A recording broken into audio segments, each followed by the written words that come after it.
Ya, selamat sore pemirsa. Anda masih menyaksikan Teknovasi, Teknologi dan Inovasi, dan pastinya masih bersama saya Lady Marina yang akan menjadi teman Anda selama 1 jam ke depan.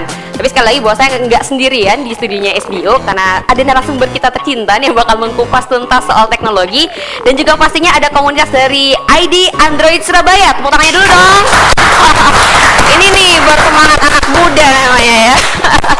But anyway, tadi kalau kita udah ngobrolin soal ada soal kacamata terbaru yang di launching sama Google, mungkin pemirsa penasaran juga bagaimana sih bentuk kacamatanya. Nah, sekarang langsung aja kita lihat, ini dia video tipnya.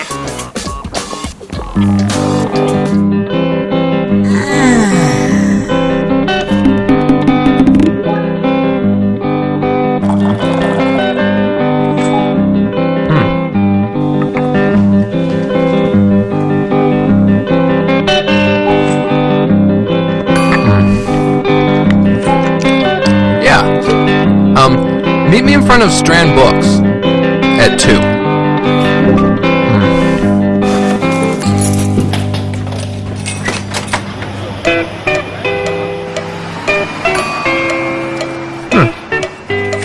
Oh man, really?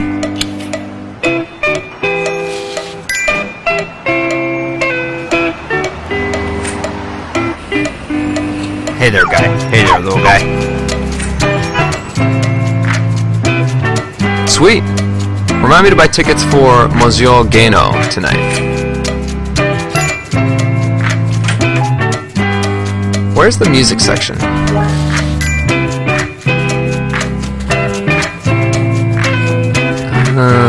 Oh, yes, this is it. Is Paul here yet?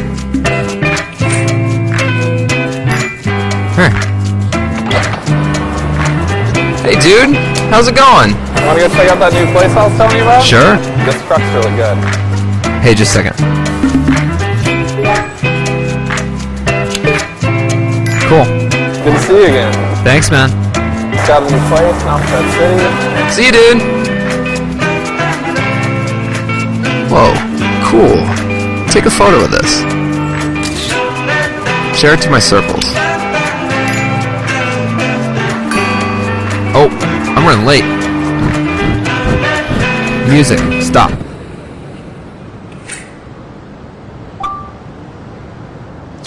Hi, what's up? Hey, Hey. you want to say something cool? Yeah, sure. Is that a ukulele? Yep. Okay, here goes.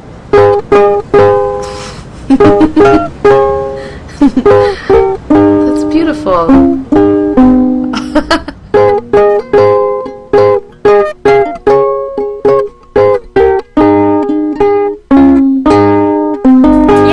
Pemirsa, adalah potongan gambar atau mungkin video yang akan yang sudah menampilkan tentang Google Glass yang akan kita bahas nih produknya. Saya aja ngeliatnya sampai nganga nih Pak Wawan. Itu kayak keren banget ya, kacamatanya bisa moto bisa, kemudian nelpon pacarnya juga bisa, bahkan check in Foursquare juga kayak bisa ya itu. Ya, betul. Mungkin bisa dijelasin nih sebenarnya produk Google Glass ini kayak gimana sih Pak? Ini sebenarnya menggabungkan antara konsep komputasi dan konsep teleponi ke dalam kacamata. Sekarang Mbak pasti punya telepon, kalau call harus ngambil dan harus angkat. Ya. Tapi kalau dengan Google Glass kan kita pakai terus. Ya. Jadi misalnya saya Pak Adit telepon saya, ya tinggal kita ngomong aja, halo apa kabar Pak Adit, gini, sudah. Dan yang bahaya mungkin gini, ketika saya bertemu seseorang, Google Glass mempunyai kemampuan untuk recording, satu memotret, kedua record video, dan ya potret dan recording video. Wah, ini bagus ya buat kerjanya FBI ini kalau misalnya mau betul, mengintai makanya nanti saya kalau ketemu orang yang pakai kacamata Google Glass, saya pasti minta dicopot dulu kalau mau ngomong dengan saya. Saya nggak mau di tracking daripada saya nggak tahu apa tiba-tiba di record. Wah, bahaya juga ya. Iya. Tapi buat anak-anak ID Android Surabaya nih, ada nggak sih yang penasaran, kira-kira mungkin ada yang pengen juga beli nanti kalau misalnya Google Glass udah di launching? Ada nggak? Berapa banyak nih mau? Angkat tangan dong. Lemas banget, kayak udah makan belum sih? Kemarin udah di launching. Mahal ya? Enggak, masalah mahal nanti pasti akan ada versi yang lebih murah. Gue pengen diskonnan, Mas. Ya. Oke, tapi ada nggak di antara anak-anak ID Android yang mungkin pengen ngasih pertanyaan nih dari VT yang tadi udah kita lihat dari videonya? Mungkin ada yang pengen tanyain, ya silakan pakai mikrofonnya. Dengan Mbak siapa nih? Cik, dari Dewi. Dewi? Iya, yang mau saya tanyakan Bapak, dari handphone saja itu ada radiasinya ya, dampak radiasinya. Kalau Google Glass itu apakah radiasinya juga bagus? Kan setiap saat kita pakai ya. Iya. Nah itu bagaimana? Wah, bagus nih pertanyaannya. Oke, Terima kasih. terima kasih. Radiasi nih. Pertanyaan yang sangat bagus. Setiap teknologi pasti punya impact negatif, even itu laptop, Ya. handphone ataupun Google Glass, Ya. pasti ada. Salah satu kemarin isu pembahasannya adalah dia menampilkan komputasi apakah ketika kita menyetir mengganggu tidak, Ya. ketika tiba-tiba ada calling masuk Ya. atau tiba-tiba ini. Ternyata Sergey menjawab bahwa gambarnya jauh, jadi tidak terlalu mengganggu. Tapi apapun tetap akan ada resiko. Tapi yang namanya teknologi selalu setiap ada masalah kemudian di versi berikutnya akan update masalah itu, tapi tetap menimbulkan masalah baru lagi, update menimbulkan masalah baru, update akan seperti itu terus. Jadi tetap akan ada efek Negatifnya yang ya. ya tetap pasti ada. Semua teknologi akan bersifat begitu. Jadi Apapun. secanggih-canggihnya pun pasti akan ada kekurangannya ya. Pasti Tapi ada kalau efek. saya boleh nanya nih ke Bapak Aditya nih Pak, Pak, kalau dari kacamata Google Glass itu kan pasti penggunaannya kan menggunakan internet ya kan Pak, cara bisa telepon, Skype gitu kan, kemudian juga bisa motret segala macam. Nah itu penggunaan internetnya itu harus menggunakan provider kah atau bagaimana ini? Harus. Harus Itu menggunakan provider? sebabnya penetrasi alat perangkat gadget itu tergantung juga providernya. Makin banyak provider yang melayani, mungkin selnya makin dekat juga, Ya. dan banyak pilihan. Punya adik-adik bisa milih, kalau nggak puas dengan A, ganti dengan B, dengan C, dengan cepat gitu. Jadi harus banyak pilihan, harus banyak yang layanan kita harus juga bagus. Jadi ini tadi kan misalnya harus telepon gitu Ya, kan, harus telepon. recording dikirim ke pacarnya gitu kan. Nah, berarti kan bandwidthnya harus besar. Iya. Nggak bisa kecil-kecilan atau ecek-ecek lagi, harus yang kualitas tinggi gitu. Tapi kalau dari data utama sendiri kita bisa nggak sih Pak provide nih kalau misalnya Google Semuanya Glass sudah sampai di Indonesia? Semuanya bisa lah. Semuanya bisa? Harus bisa, Indonesia Harus bisa ya? Data utama termasuk ISP yang lead terhadap inovasi, punya perhatian terhadap inovasi. Yang menarik mungkin kepada adik-adik itu, sebenarnya Google Glass ini kan di tempat kita itu kalau ada yang gambar kaca pembesar ya, kalau kita tekan dia kan akan listen Yeah. untuk speak now ya. Nah, kemudian kita perintah, terus perintah akhirnya dia akan berpikir, tapi adik-adik harus develop sendiri ya. Misalnya aku kepingin foto Mbak Marina gitu, nah itu diterjemahkan sehingga akhirnya foto kan gitu kan. Nah itu membuka kesempatan kita karena mungkin saya kira Google Glass masih akan berbahasa Inggris, betul kan? Yeah. Berarti adik-adik punya kesempatan untuk bisa mendevelop dalam bahasa Indonesia. Betul. Gitu. itu Jadi ini, sangat tepat, betul. ini saya lagi ngomong dia working, masalahnya saya ngomong bahasa Indonesia nggak paham nggak dia, ngerti ya? nggak paham dia. Wah, berarti Nah, itu adik-adik kita harus develop kan gitu kan? Android nih, Nah, buat develop ID cari yang Android bahasa ini. Indonesianya. Saya kira bisa nggak sih kalian? Bisa. Bisa dong ya, RS Harus Boy, bisa, masa nggak harus bisa bisa. ya nggak? Tema kita adalah inovator, menjadi inovator. Tapi juga kalau misalnya saya boleh tahu nih Pak, tadi kan ada kekurangannya juga nih Pak. Terus kalau misalnya kelebihannya sendiri selain bisa Skype, kemudian bisa check in Foursquare, apa aja sih Pak kelebihan-kelebihan yang lain yang mengungguli produk ini dari sekedar kacamata biasa? Saya lihat salah satu yang pertama adalah simple, karena ini Simple apa, kacamata ya, bukan tablet. Jadi kalau tablet masih di bawah, masih bisa ketinggalan. Kalau kacamata kan tidak. Yang kedua, Google punya jaringan database sangat besar. Jadi kacamata ini akan terkoneksi ke jaringan Google yang sangat besar, termasuk emailnya, termasuk koordinatnya. Ya. Jadi keuntungannya Google Glass adalah dia di-develop Google sehingga terkoneksi dengan semua layanan-layanan atau fitur-fitur Google termasuk Android. Ya. Jadi nanti harus bisa terkoneksi.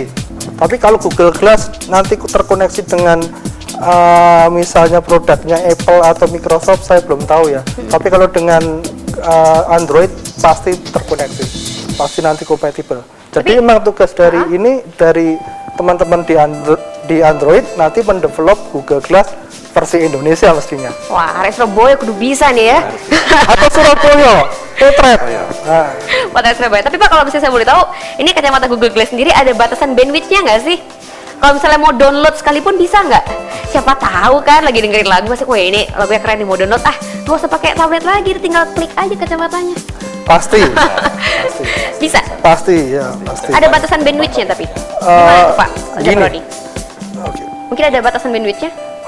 Ya sebenarnya sama, itu kan semacam istilahnya ini kan nanti jadi semacam gadget, mulai dari komputer, ini handphone, nanti ini sebenarnya sama. Nanti kita mau download di sini kan sebenarnya sama. Misal sebuah lagu size-nya 3 mega, Ya. sama kan seperti kita download di komputer, Ya. di handphone, nanti di kacamata pun sama. Sama. Berarti mumpuni ya Pak untuk kita misalnya mau download lagu atau bahkan mungkin download film. Micro SD aja segini 32 giga Pak.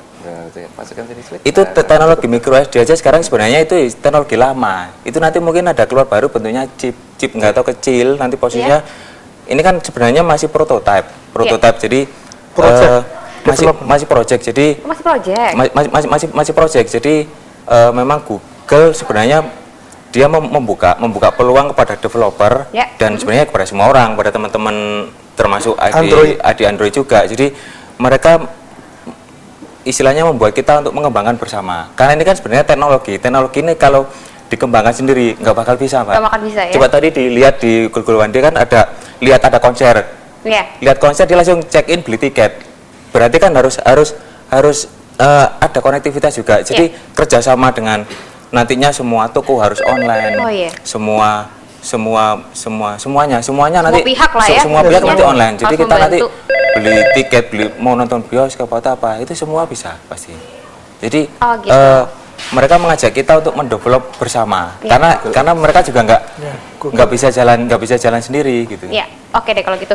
Buat pemirsa mungkin yang punya pertanyaan soal produk Google Glass ini silakan aja telepon ke 8202015. Ups, udah ada yang telepon nih. Langsung aja kita sautin ya. Halo, selamat sore. Selamat sore. Halo. Wah, ini nggak ada suaranya ini. Grogi mungkin ya. Ya udah deh kalau gitu. Kita putus dulu sambungannya. Mungkin ada lagi telepon yang lain? Silakan ke 8202015. Jadi sekali lagi buat ada yang pertanyaan silakan berkenaan dengan Google Glass ini sendiri, produk terbaru Google, inovasi dari Google. Nggak ada. Oke deh kalau gitu kita ke dulu. Tapi sebelum kita masuk ke iklan, saya punya satu pertanyaan terakhir aja Pak. Ini kalau misalnya Google Glass kayak gini, segini canggihnya, gimana cara ngebedain ya Pak sama kacamata biasa? Jangan-jangan ntar kita ngobrol udah nggak sengaja udah kerekam aja nih orang udah bisa mendeteksi. Itulah canggihnya. Justru karena kita jadi sulit membedakannya. Itulah canggihnya. Jadi seperti kacamata biasa ya Pak ya?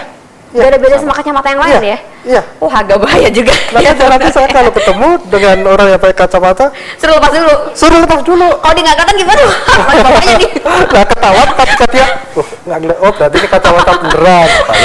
Itu kan sebenarnya cuma efek aja. Nanti ini saya lepas. Ini belum teknologi baru. Nanti teknologi baru, misal saya mau ngeluarin pakai kontak lens. Wah, bahaya juga. Sebenarnya saya akan ada pertanyaan setelah Gini. Ini sebenarnya singkat. Kita sebenarnya kalau kita suka lihat film, apalagi film-film sains, film teknologi, itu sebenarnya ide orang mau bikin, kita bikin filmnya dulu gitu. Siapa tahu nanti ke depan seperti ini. Orang lain yang tinggal kita siapa yang mau bisa terinspirasi gitu, terinspirasi mau bikin yang lebih baru lagi ya. Gitu loh. Inovasi. Wah ini kayaknya makin hot nih ya obrolan di sini. Tapi just pemirsa kita bakal obrolin lebih lanjut lagi soal produk terbaru dari Google yaitu Google Glass yang paling inovatif. Tapi tentunya setelah komersial break yang satu ini. Jadi jangan kemana-mana ya.